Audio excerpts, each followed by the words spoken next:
And there's our recording message. It is 4 o'clock on the dot. Time is valuable to everybody, so I am going to go ahead and get started. Uh, Thank you all for being here. Really appreciate your time. If you are here, then maybe you are curious about the statewide design challenge. Maybe you've already started with your students. Maybe you have a question or two about the statewide design challenge. That's what this is for. This coaching call, and then the next one that we have in January will be to address any concerns, answer any questions that you have. We're getting close to the end of the registration period. So thinking about how you're going to execute the statewide design challenge within your classroom or within your school, this is a place for us to talk through some of those ideas, some of those things that you've been thinking on. So what I'd like to do now is just turn it over to anybody that has any questions that they'd like to start with. If you do, then perhaps there's someone else out there that has a similar question, just like you. Maybe just not sure how to ask it. So I'm just going to open the floor. Very informal here, but if you have a question, feel free to type it in the chat. I'm staring at that, but also listening and watching the screen here. So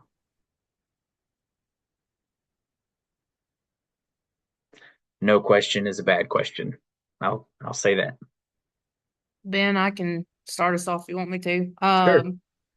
If a team makes a physical prototype, um, what are like the expectations for that? Like what materials would you prefer them to use, or can they use anything?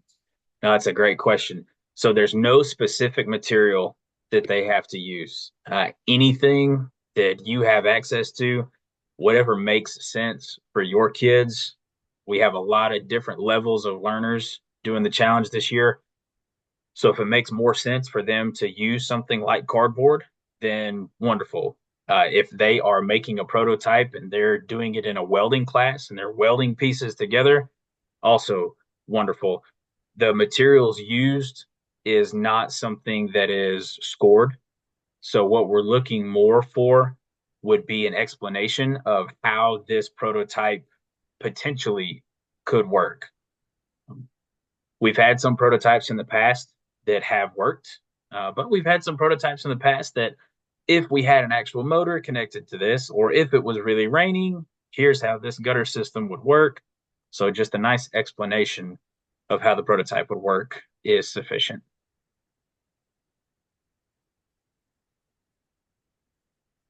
Connects, Legos, if they design their prototype on 3D design software, just showing that design is perfect. There's not an expectation to actually 3D print the model, putting that out there as well. I know sometimes we have classes with 25, 30 kids, and we're all trying to use the 3D printer, and it takes 4 hours for that 3D print to happen. It can be a difficult thing.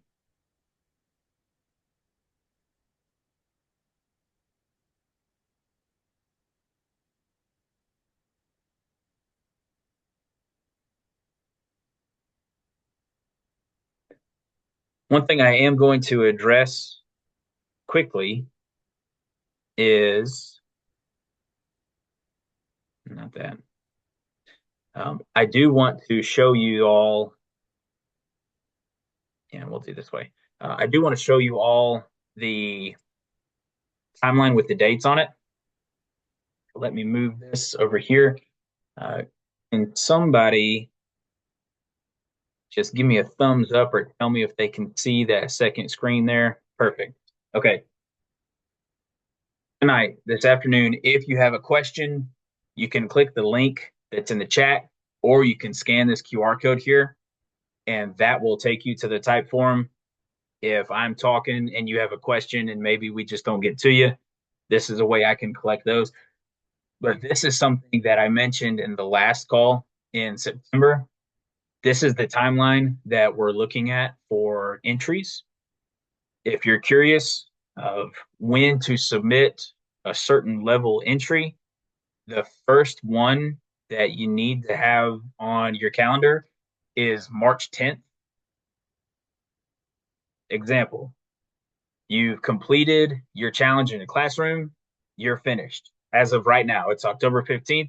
You've already done the challenge at your level.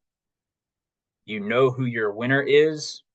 Maybe you're not going to do it again with a group of students, or maybe you are going to do it again with another group of students and you want to compare the two winners. March 10th is the date that I have to have that local winner entered by. You're not going to see the type form. You're not going to see the entry type form until February. I won't be sending that email out until February. So don't look for it now. But if you already have your winner, then keep that. In February, I'll be sending out the link so you can enter those local competition winners. I'm going to open that from February through March 10th. So at the end of the day on March 10th, I'll close that link. And then that's when we, our team, our partner, will start judging those video submissions for the regional competition. So after March 10th, you don't have to do anything. So March 10th is the entry day that I've got to have those by. And then March 11th through April 4th is when we're going to be judging those judging those entries. And that'll be the regional competition. You'll be notified after April 4th whether or not your students have been selected to compete at the state level competition. And that's when they will do a virtual presentation for our judges. So, local competition, if you want your students to submit a video to you and you judge it via video, wonderful. If you want your students to do it in front of the class, live presentation, wonderful. However it happens, you score it, they enter, we watch the videos March 11th through April 4th. After that, we notify you, and then those students will present to us, our team, live through a virtual presentation style. So the entry that you're submitting by March 10th is going to be very similar to what it was in the past. It's going to be a short video of your students presenting the information. It's going to be documents that they've created, if it's a sketch, if it's some sort of design, a screenshot of what they've done, and then any other information that we're collecting there. So make sure you get a picture of this. That way you have documentation of those entry dates.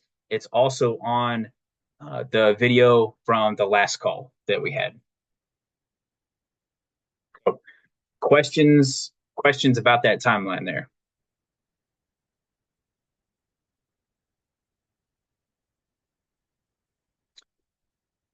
Would you add the link for the questions again in the chat? Sure.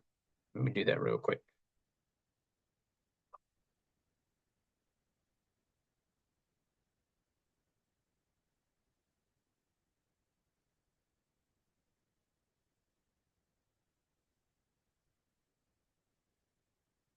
Perfect.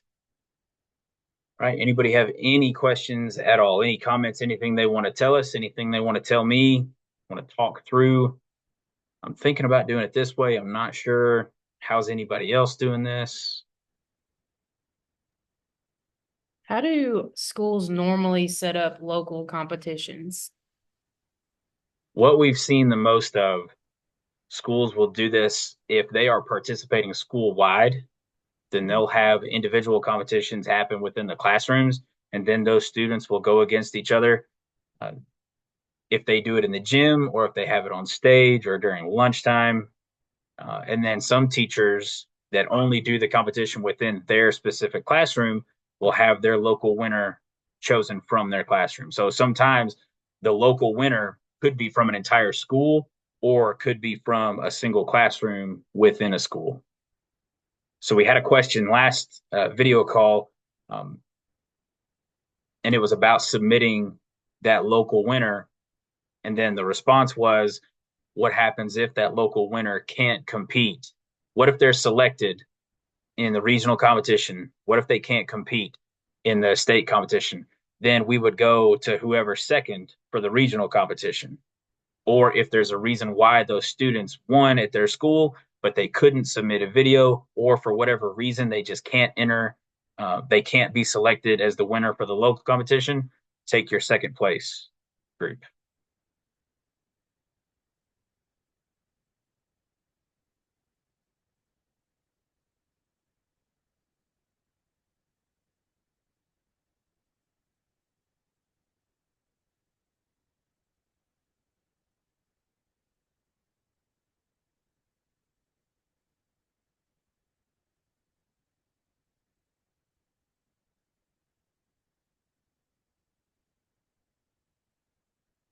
All right, what other things are we wondering? We've all got that timeline. We've all got the rubric. We've got that information packet.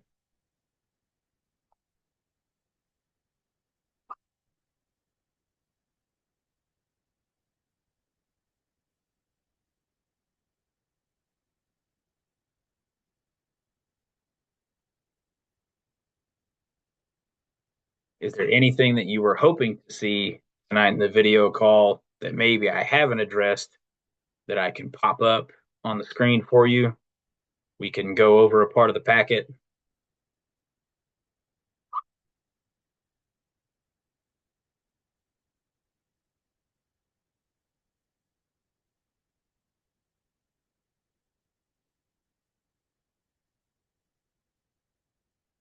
It's going to be a really short phone call.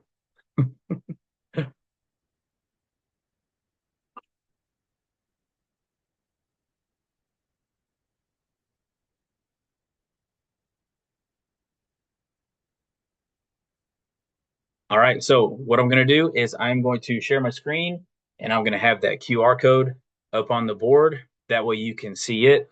I'm going to monitor the chat. If you do have any questions or comments, just feel free. Goodness, pop in, ask me anything. I'll be here, but you just won't see me. So if you come on and you want to say something or if you want to ask a question, then I'm happy to address that. So I will go ahead and I'll share that screen again. That way you can have access to that QR code.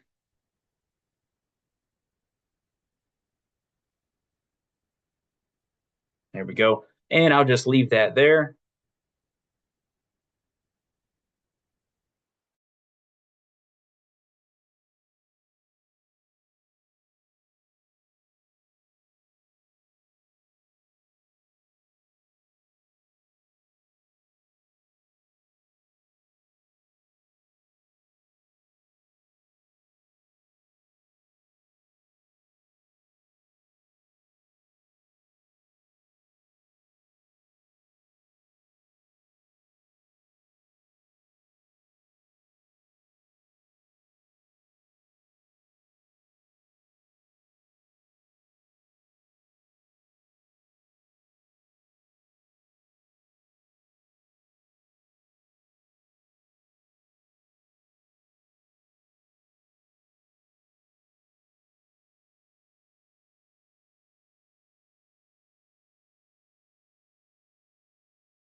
Hey, are you still there?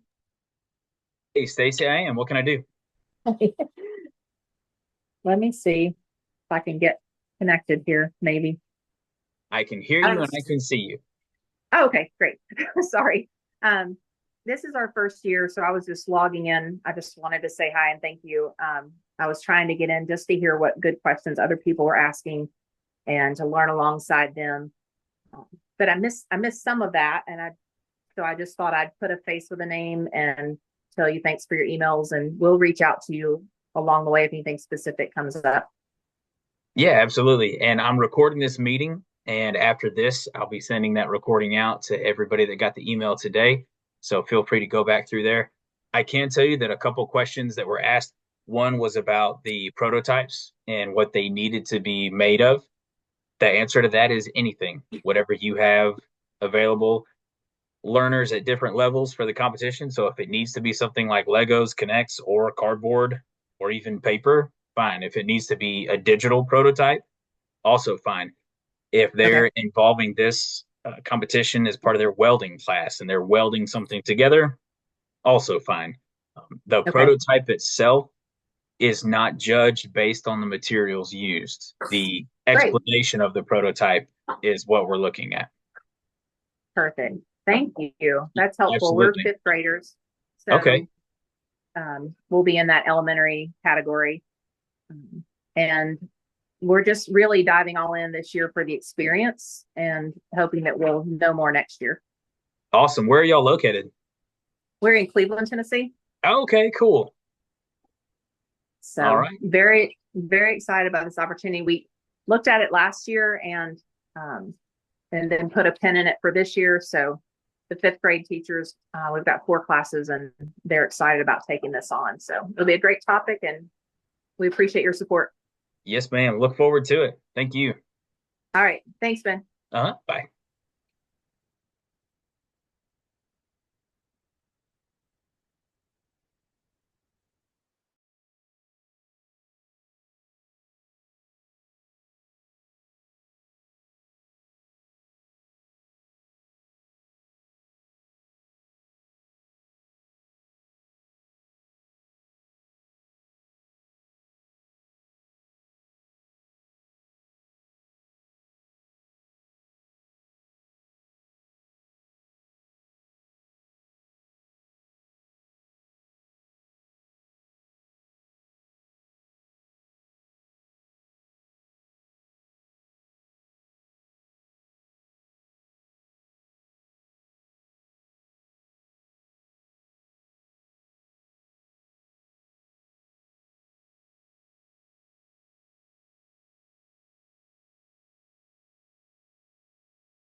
All right. So we've got a great question that just came in the chat. It says our school is 5 through 8. Can we have an entry at the elementary level from the fifth graders and the middle school level? So yes, that elementary level, we are going K through 5, and the middle school level award will be 6 through 8. So if your school's 5 through 8 and you want to identify a winner out of the fifth grade, then they would be classified with all the K through 5 entries. And then if you want to identify one winner from that 6 through 8 range, they would be classified with all the other 6 through 8 middle school entries. So that's a great question.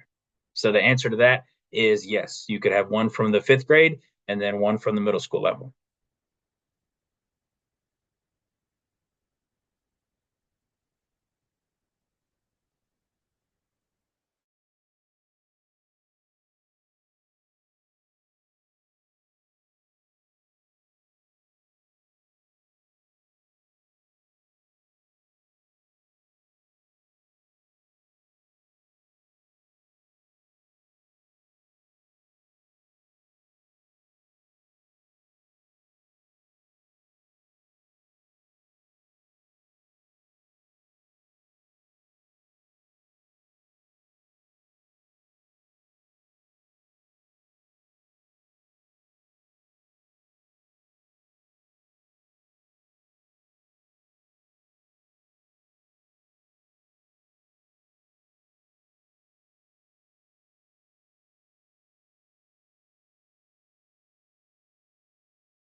All right, so something else that I'm seeing in the chat here says, this is our first year. We're very new. Our second year with a program. Do all entries have to have a prototype? All right, so here I am going to direct to the rubric, and I'm going to pull that up so we can take a look at it.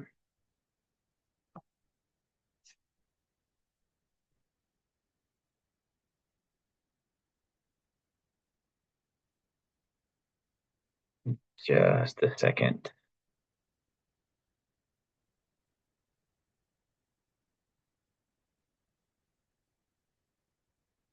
All right, so you should be able to see that rubric on the shared screen right now. And I'm going to scroll up here.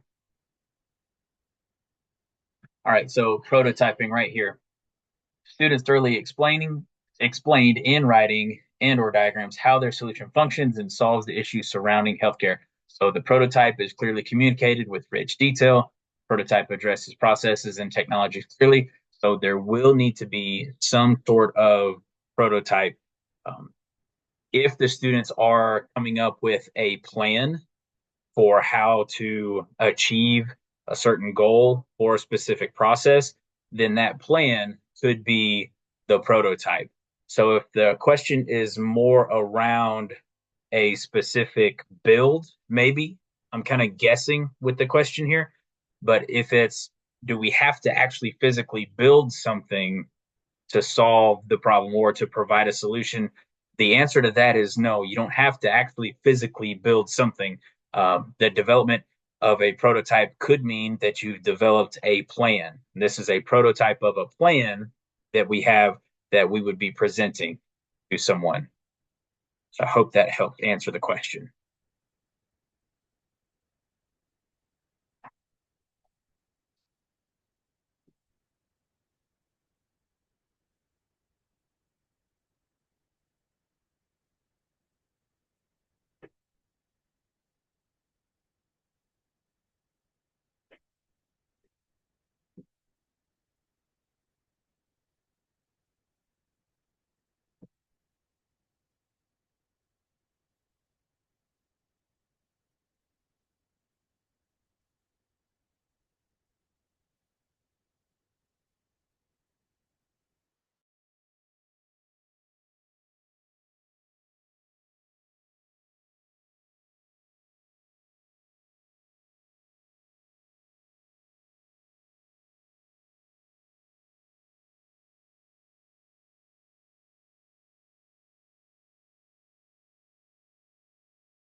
All right, and it's right at 4:30, so that's going to wrap up our time together.